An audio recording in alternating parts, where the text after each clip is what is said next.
그래서 9절 말씀 한 목소리로 낭독하겠습니다. 강하고 담대하라. 너는 내가 그들의 조상에게 맹세하여 그들에게 주리라 한 땅을 이 백성에게 차지하게 하리라. 오직 강하고 극히 담대하여 나의 종 모세가 내게 명령한 그 율법을 다 지켜 행하고 좌로나 우로나 치우치지 말라. 그리하면 어디로 가든지 형통하리니 이 율법책을 내 입에서 떠나지 말게 하며 주야로 그것을 묵상하여 그 안에 기록된 대로 다 지켜 행하라. 그리하면 내 길이 평탄하게 될 것이며 내가 형통하리라. 내가 내게 명령한 것이 아니냐. 강하고 담대하라. 두려워하지 말며 놀라지 말라. 내가 어디로 가든지 내 하나님 여호와가 너와 함께 하느니라 하시니라. 아멘. 봉독의 말씀 가지고 용기라는 주제로 말씀을 선포합니다. 용기는 씩씩하고 굳센 기운입니다. 남북전쟁을 승리로 이끈 미국 대통령 링컨, 제1차 세계대전을 마무리하는 프랑스 총리 클레망소, 제2차 세계대전 승리의 주역 영국 총리 처칠, 독립전쟁을 지휘한 이스라엘 총리 벤구리온 등 4명의 위대한 전시 지도자의 리더십을 탐구한 미국 존스 홉킨스대 교수 엘리엇 코어는 이들 각자가 자신의 주장을 굽히지 않고 계속 매진해 나갈 수 있었던 원동력은 용기였다고 말했습니다. 부관들과 동료들이 다소 마음에 들지 않거나 심지어는 적을 품고 있다는 것을 알면서도 꿋꿋이 이끌어가는 것이야말로 좀처럼 찾아보기 어려운 정치인의 진정한 용기입니다. 그러나 철학자들은 용기에 대해 냉소적입니다. 파스칼은 사람들이 권태 때문에 용감해진다고 주장했습니다. 파스칼은 용기는 미덕이 아니며 도덕과는 아무런 상관이 없다고 했습니다. 볼테르도 용기란 미덕이 아니며 악당이든 이인이든 공통적으로 가지고 있는 하나의 성질이다라고 했습니다. 어떤 경우를 두고 그것이 용감하다기보다는 무의식적인 것이 아닌지 의문을 품은 프로이트도 용기가 미덕일까라는 의문을 품었습니다. 프랑스 철학자 베르트랑 베르줄리는 용기는 어떻게든 자신을 잊으려고 한다. 그것은 무의식을 선호한다. 용기를 표방하는 행동을 통해서 우리는 무의식을 찬양하는 것이라고 냉소적으로 부정적으로 주장도 했습니다. 프랭클린 루스벨트는 미국 역사상 가장 영향력 있는 대통령 중 한 명으로 평가받고 있습니다.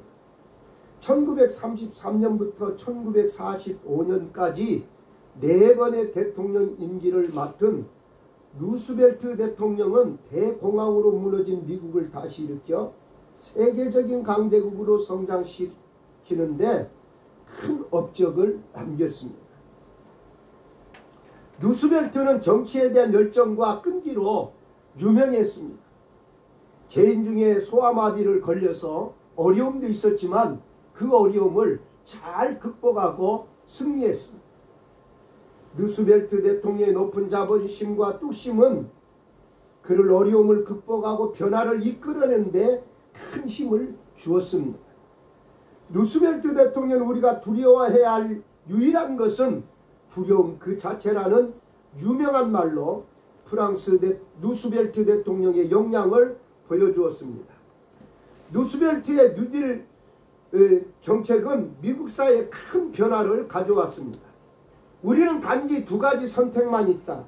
두려움에 빠져서는 안 되고 두려움에 맞서야 한다라는 명언은 미국인들에게 용기를 심어주었고 사회적 안전망을 구축하는 데 큰 역할을 했습니다.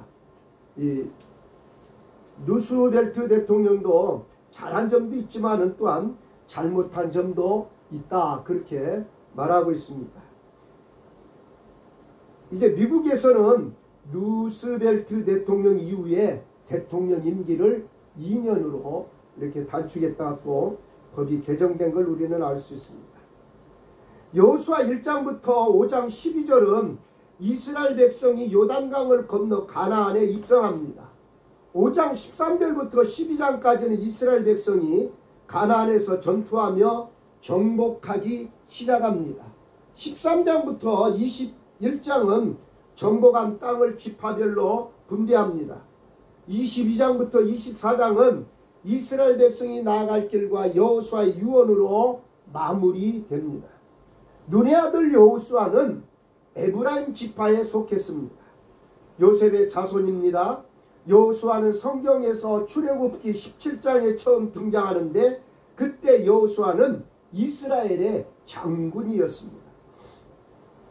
여호수아의 원래 이름은 호세아입니다. 이름의 뜻은 구원입니다. 후에 모세가 호세아의 이름을 여호수아로 부르게 되는데 여호수아라는 이름의 뜻은 여호와는 구원이시다라는 뜻입니다.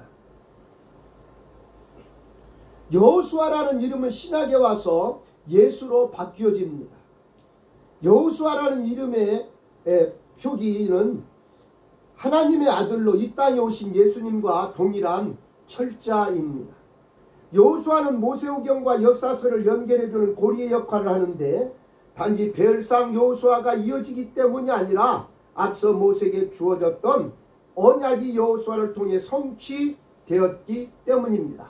오늘 말씀은 모세가 죽은 후에 하나님께서 여호수아에게 말씀하시며 시작됩니다. 여호수아는 지난 40년 동안 훈련을 받아왔지만 불안감을 떨쳐버릴 수가 없었습니다. 여호수아 입장에서 본다면 앞서 이스라엘 백성에게는 모세라는 지도자가 있었고 하나님께서 약속하신 땅을 주신다고 했지만 여호수아는 이스라엘 백성을 이끌고 그곳에서 전투하고 정복해야 했기 때문에 큰 두려움과 부담감을 가질 수밖에 없었습니다.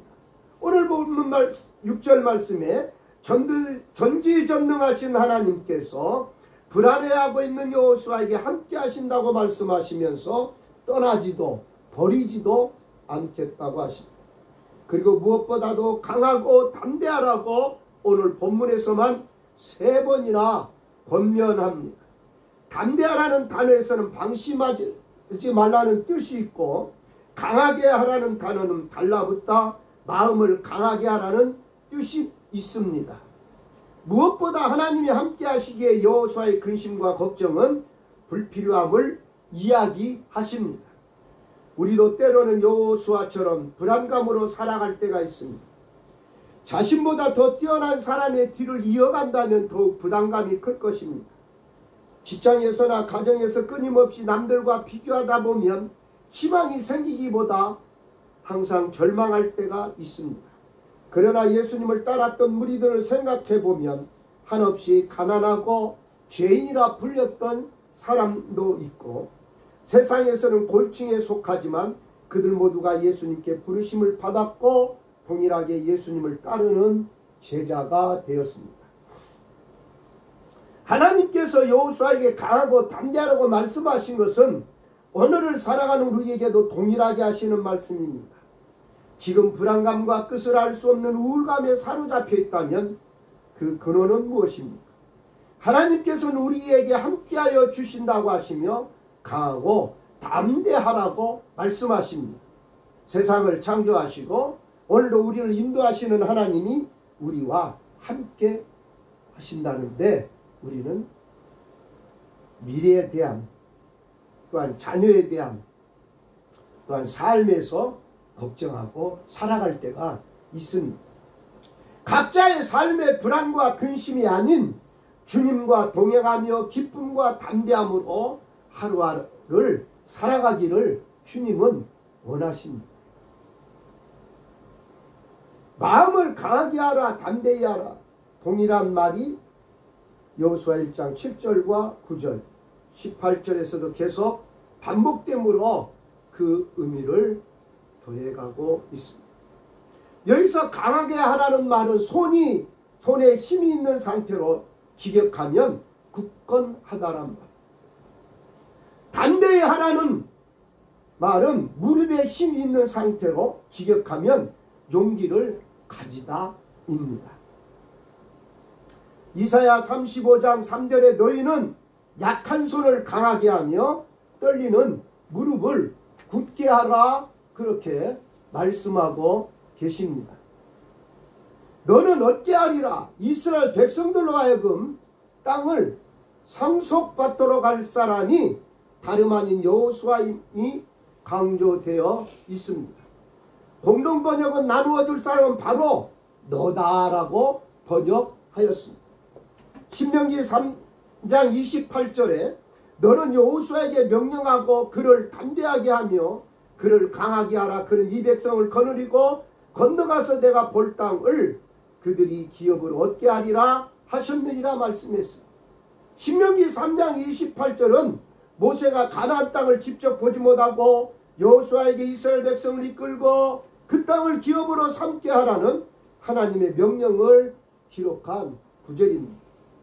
모세는 가나안 땅에 들어가지 못하고 여호수아에게 그 임무를 넘기게 됩니다. 이 구절은 하나님의 뜻에 따라 지도자를 세우고 새로운 리더십을 통해 약속의 땅을 차지하는 과정을 보여줍니다. 모세의 한계와 여호수아의 새로운 역할 그리고 하나님의 인도하심을 상징적으로 드러냅니다. 모세는 가나안 땅을 앞에 두고 밟지는 못하고 바라만 봅니다.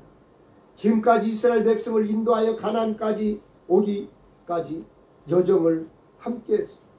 하나님의 말씀을 절대적으로 순종해야 한다는 사실을 말씀해주고 있습니다. 민수기 20장에서 이스라엘 백성들이 물을 달라고 아우성치며 불만이 고조될 때 하나님께서 모세에게 반석을 내라 명령하라 하였는데 모세는 지팡이로 반석을 2번이나 쳐서 물이 나오게 하였습니다. 작은 차이입니다. 하나님의 말씀을 어기고 모세는 화를 다스리지 못했습니다. 이 사건으로 하나님께서 모세에게 가나안 땅에 들어가지 못하리라 말씀합니다. 혹자는 말하기를 모세는 율법의 대표요 예수 그리스도는 복음의 대표이기 때문에 율법을 가지고는 가나안 땅에 들어가지 못한다 그렇게 해석하는 분도 있습니다. 오직 믿음으로 우리가 천국 갈 수 있다. 야고보서 1장 19절에 내 사랑하는 형제들아 너희가 알거니와 사람마다 듣기는 속히 하고 말하기는 더디하며 속내기도 더디하라. 20절에 사람의 속내는 것이 하나님의 의를 이루지 못함이라 말씀했습니다. 듣기는 빠르게, 말은 더디게, 분노는 참아야 함을 강조하고 있는 것입니다. 이는 하나님의 뜻을 이루기 위해서는 인내와 온유가 필요하다는 의미입니다. 분노를 쉽게 내는 것은 하나님의 뜻을 실천하는 데 방해가 된다는 점을 말씀해 주고 있습니다.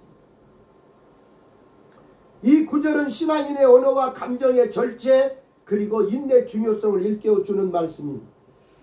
하나님의 선하신 인도하심을 결코 의심하지 말아야 한다는 것입니다. 아무리 상황이 어렵고 힘들어 죽을 것 같지만 우리의 처지와 형편을 잘 알고 계시고 피할 곳을 마련하여 주심을 믿습니다.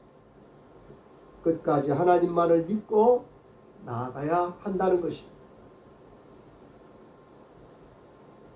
모세가 여호수아를 불러 너는 강하고 담대하라. 너는 이 백성을 거느리고 여호와께서 그들에게 그들의 조상에게 주리라고 맹세하신 땅에 들어가서 그들에게 그 땅을 차지하게 하리라고 신명기 31장 7절에도 말씀했습니다. 모세는 여호수아에게 이스라엘 백성을 이끌고 약속의 땅 가나안에 들어가 그 땅을 차지할 걸 명령합니다.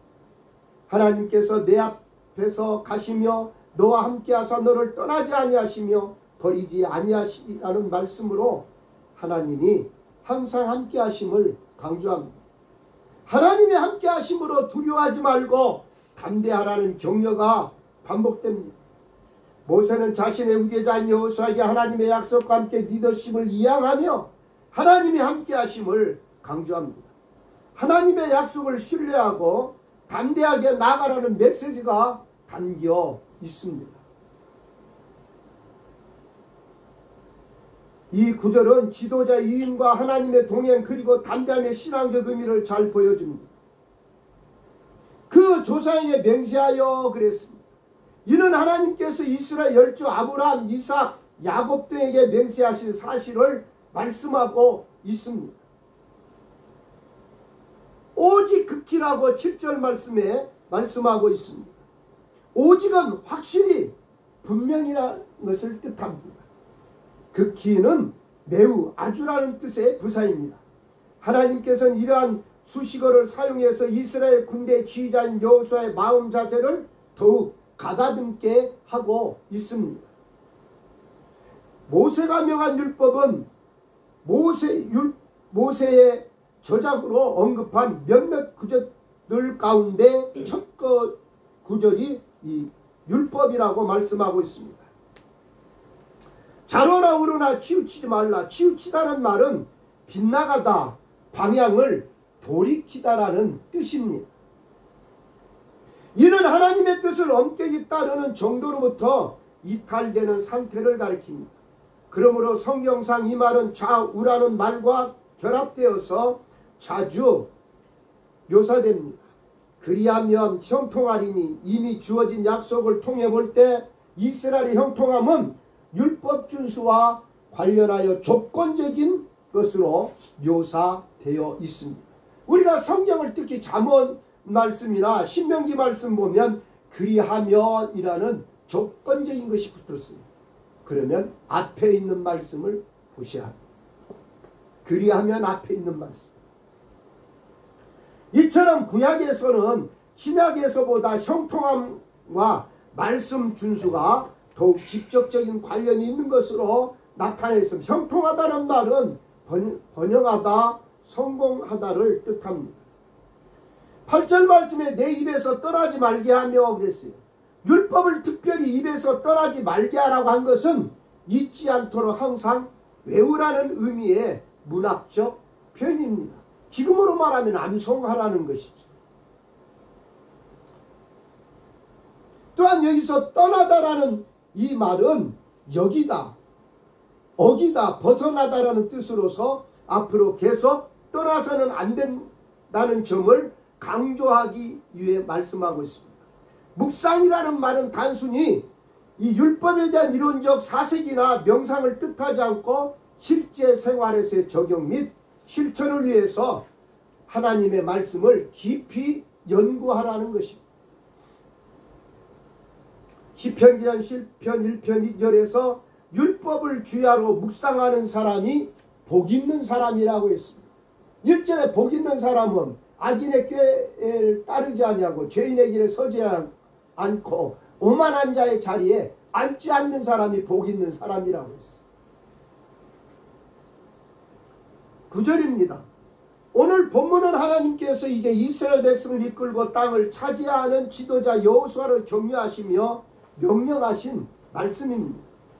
이스라엘 백성이 허락하신 땅을 차지할 방법은 오직 하나뿐입니다. 그것은 여호수아의 뛰어난 리더십이 아니고 이스라엘 백성의 군사력도 아닙니다. 오직 하나님 말씀에 얼마나 순종하느냐에 달려 있습니다. 지도자로서 여호수아가 해야 할 것은 무엇보다 하나님의 말씀에 순종하고 마음을 강하게 하고 하나님을 신뢰하면서 담대하게 나가는 겁니다. 이 말씀은 우리의 삶에도 동일하게 이어집니다. 하나님께서 여호수아를 강하고 담대하라고 말씀하신 것처럼 우리 역시 삶 속에서 강하고 담대하게 주님의 말씀을 따르며 살아가기를 하나님은 원하십니다. 우리가 자녀를 양육한다고 생각할 때 그 자녀가 어느 곳에든지 주눅이 들어있는 모습을 보고 싶어하는 부모는 단 한 명도 없습니다. 비록 실패하고 넘어지더라도 자녀를 일으켜 세워줄 부모가 있다고 굳게 믿는다면 언제든 강하고 담대하게 나아갈 수 있습니다. 우리의 삶이 때로는 넘어지고 불안감에 빠지더라도 언제나 우리를 지키시고 인도하시는 하나님을 의지한다면 언제나 강하고 담대하게 나갈 수 있는 것입니다. 명한 것이 아니냐라는 말은 강한 긍정의 뜻을 전달하고자 하는 표현입니다. 강하게 하고 놀라지 말라. 너는 마음을 강하게 하고 그랬어. 꽉 잡다, 달라붙다라는 뜻입니다. 이것은 맹수가 먹이를 공격할 때 완강한 모습을 연상시켜줍니다. 담대하라는 말은 방심하지 않다는 뜻입니다. 한글 개혁성경의 번역은 심리적인 분발만을 요구하는 구절인 듯이 번역해 놓았는데 사실상 심리적으로 뿐만 아니라 육체적으로도 힘을 내고 분발하라는 의미가 담대히 하라라는 말씀입니다. 두려워하지 말라. 이스라엘 9세대가 그토록 겁을 집어먹고 떨었던 가나안 본토 족속과의 전쟁을 앞둔 상황에서 모세는 이스라엘 신세대에게 혹시라도 같은 전철을 밟을까 염려해서 이처럼 중언법을 표현해서 단단히 정신무장을 시키고 있는 것입니다. 너를 떠나지 버리지 아니하리라. 떠나다라는 말은 실패하다, 게으름을 피우다는 뜻입니다. 버리다라는 말은 늦추다, 낙오된 채로 방치하다라는 뜻입니다. 그러므로 본전한 하나님께서 이스라엘을 저버리지도 아니하며 포기하지도 않으시겠다는 의미를 알 수 있습니다. 우리도 찬양 드리지 않습니까? 내 너를 버리지도 않으리라.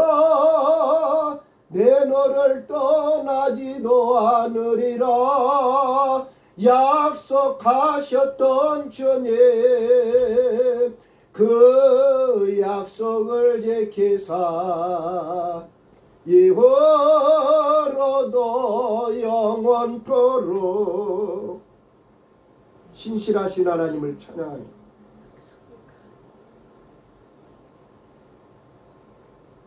하나님께서 이스라엘 특별히 아끼시는 이유는 하나님께서 특별히 조성하신 민족이기 때문입니다.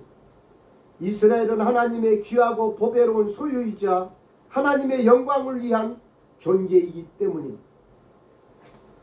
오늘날 영적 이스라엘 자손이 된 성도들에게도 그대로 적용됩니다. 주보에 나와 있습니다만 좀 요약해서 실었습니다. 하나님께서는 여호수아에게 매우 중요한 세 가지 교훈을 주셨습니다. 내가 너와 함께하리니 너는 마음을 강하게 하고 담대히 하라는 것. 하나님께서는 여호수아에게 세 번이나 너는 마음을 강하게 하고 담대하라고 말씀하셨어요. 그중 한 번은 너는 마음을 강하게 하고 극히 담대히 하라고 말씀하셨어요. 그렇게 말씀하신 근거는 하나님께서 여호수아와 함께 하시기 때문에 그랬어요. 여호수아는 이스라엘 백성을 이끌고 가나안 땅을 정복하는 데 마음의 용기와 담력이 꼭 필요했습니다. 여호수아는 가나안 정복을 위해 많은 전쟁을 치러야 할 것입니다. 전쟁을 치르는 군인들에게 있어서 필요한 덕은 마음의 용기와 담력입니다. 하나님께서 미디안과의 전쟁에서 기드온에게 말합니다. 32,000명의 군인이 너무 많다. 그래 마음에 두려워하는 자는 돌려보내라 그랬어. 22,000명이 떠났습니다. 10,000명도 너무 많다는 거예요. 그래 물가에 가서 시험하잖아요. 물을 먹을 때 손을 딱 움켜쥐고 먹는 사람과 그냥 물을 핥아먹는 사람하고 거기서 300명을 고릅니다. 그것은 전쟁은 어떤 숫자에 있는 것이 아니고 하나님이 함께 주셔야 된다는 것을 말씀해 주고 있습니다.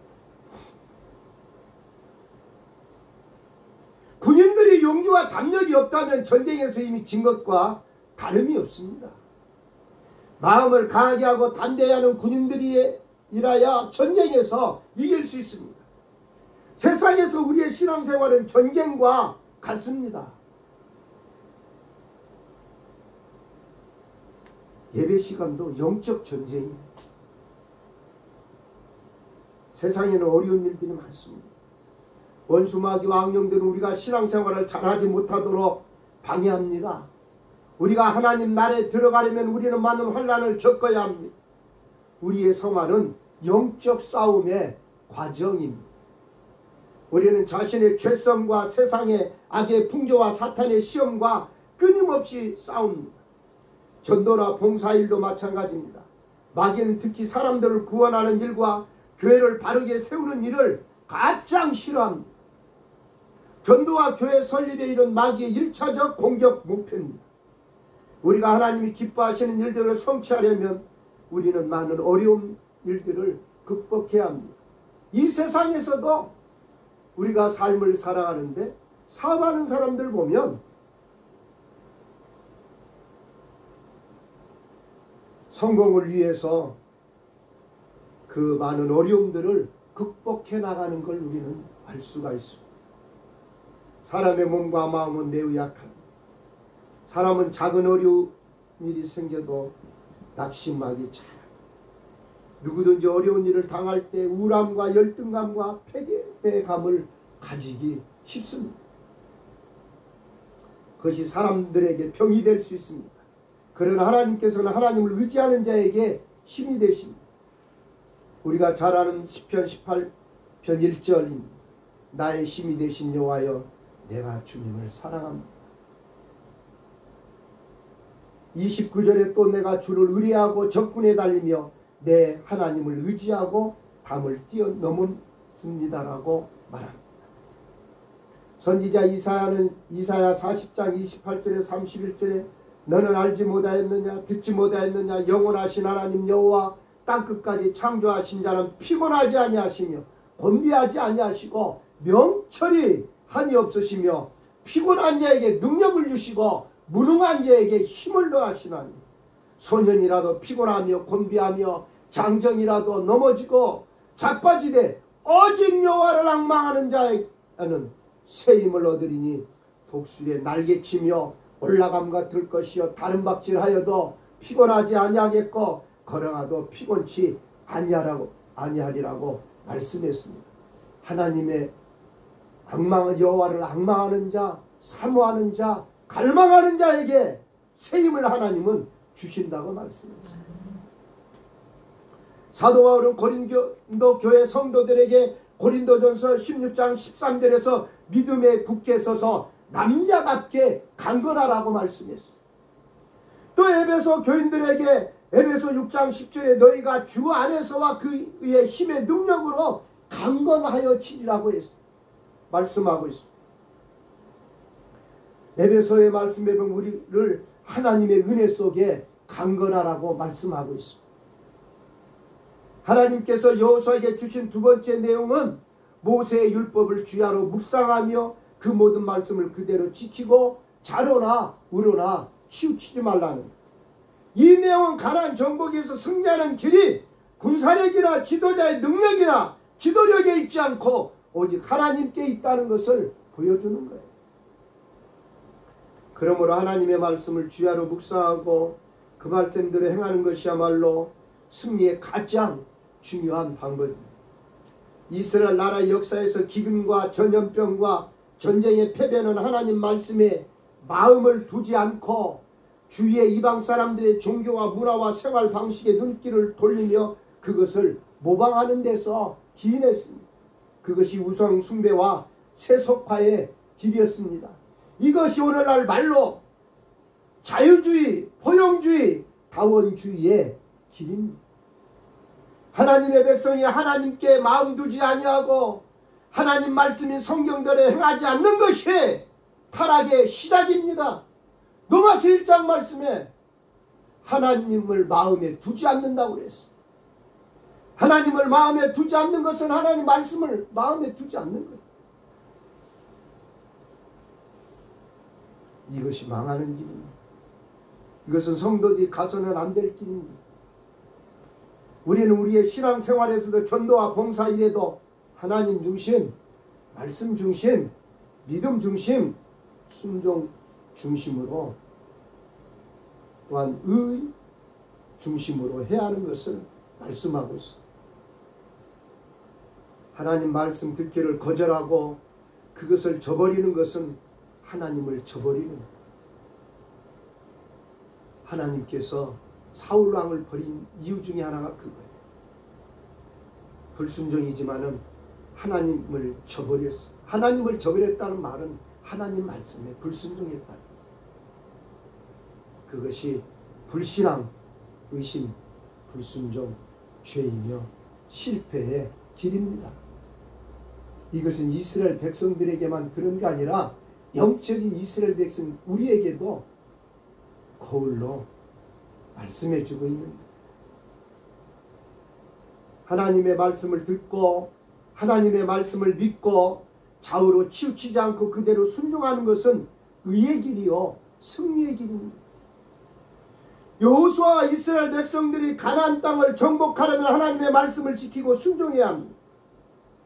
오늘날도 하나님께서는 우리가 하나님의 말씀을 듣고 배우고 주야로 묵상하기를 원하시고 그 말씀대로 행하기를 원하십니다. 하나님께 우리에게 경건하고 의로운 삶을 원하시는 겁니다. 경건하고 의로운 삶은 세상에서 승리하는 길이요 복된 길입니다. 시편 1편은 악인의 길을 버리고 하나님의 율법을 즐거워하며 주야로 묵상하는 자가 복되고 형통하다고 말씀하고 있습니다. 성도들의 용기와 담력은 죄를 버리고 하나님 말씀대로 살 때 생기는 겁니다. 죄인들은요 담대함이 없어요. 근데 요즘 죄인들은요 담대해요. 그러나 의인들은 사자같이 담대하다고 잠언 28장 1절에 말씀했습니다. 죄는 죽음과 불행의 원인입니다. 죄는 재앙과 멸망을 초래합니다. 그러나 의는 승리의 길입니다. 그러므로 성경 말씀을 주야로 묵상하고 좌로나 우로나 치우치지 말고 성경 말씀대로 믿고 행하는 것이 중요합니다. 성도들이 영적 전쟁터 같은 세상에서 승리하는 길은 하나님의 도우심을 구하는 것밖에 없습니다. 그래 기도가 잘 안 될 때는 예수여 나를 도와주소서. 우리가 하나님께 찬양할 때 주님 나를 도와주세요. 내 하는 일을 도와주세요. 내 자녀들이 하는 일을 도와주세요. 이 나라의 민족을 도와주세요. 저희 교회를 도와주세요.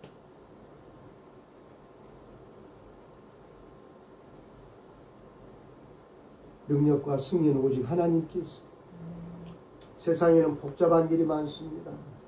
신앙생활의 여정에 우리를 넘어뜨리는 사탄의 방해와 유혹들이 많습니다. 하나님 말씀에 불순종하게 하는 유혹들이 너무나 많습니다.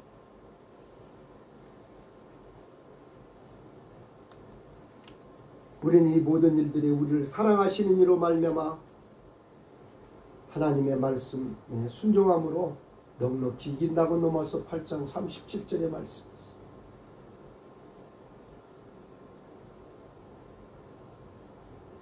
우리가 하나님께 도와달라고 도우심을 구하는 것밖에 없지만 도우심을 받기에 장애물이 무엇인지 우리가 한번 말씀의 거울에 비춰봐야 합니다. 그리고 그런 것이 있었다면 하나님 나의 연약함을 아시죠.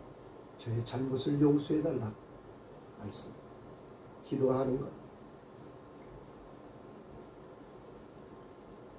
하나님께서 여호수아에게 주신 세 번째 내용은 그렇게 하면 하나님께서 그에게 형통함을 주시겠다는, 우리가 경건하고 의롭게 살면 이 세상에서 신앙생활과 봉사생활에서 승리하고 평안을 누린다는 것이 성경에 계시된 하나님의 진리입니다. 그것은 단순한 진리입니다.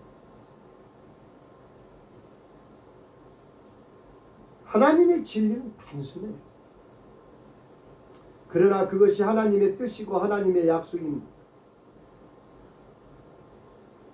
건강도 경제도 그렇습니다. 잠언 3장 7절에 10절입니다. 여호와를 경외하며 악을 떠날지어다. 이것이 내 몸의 양약 치료와 건강이 되어 내 골수를 윤택하게 하리라. 내 재물과 내 소산물의 처음 익은 열매로 여호와를 공경하라. 그리하면 그랬어. 내 창고가 가득히 차고 내 집들의 새 포도즙이 넘치리라고 말씀했습니다. 선지자 이사야가 증거한 대로 악인에게는 평안이 없음을 이사야 48장 22절과 57장 21절에 말씀하고 있습니다. 우리가 하나님을 경외하며 악에서 떠날 때 우리 몸에 양약이 되고 골수로 윤택하게 되고, 그리고 내 재물과 내 소산물의 처음 익은 열매로 하나님을 공경할 때 우리의 창고가 가득히 차고 집들의 새 포도즙이 넘치는 겁니다. 그냥 넘치는 거 아니에요. 그냥 창고가 가득 차는 게 아니에요. 포도주도 옛날 포도주가 뭐 아주 좋다고 하지만 지금 새 포도즙이 넘치리라고 했어요. 주 예수 그리스도께서 우리가 먼저 하나님의 나라와 그의 의를 구할 때, 우리가 먼저 하나님을 말씀을 믿고 순종하며 하나님의 뜻대로 의롭고 선하게 살아갈 때 하나님께서는 우리에게 먹을 것, 마실 것, 입을 것을 주시며 더해 주신다고 우리가 잘 아는 대로 마태복음 6장 33절에 말씀했어요. 자비하신 하나님 아버지, 믿음의 용기와 믿음의 담력을 허락해 주셨습니다. 주의 오른손의 말씀에 붙잡혀 주의 말씀을 주야로 묵상하며 주의 말씀에 순종하며 남은 인생 살아가는 우리와 우리의 자녀들이 되도록, 그리고 왕선의 가족들이 되도록 주께서 축복하여 주시옵소서. 우리 주 예수 그리스도 이름으로 기도드립니다.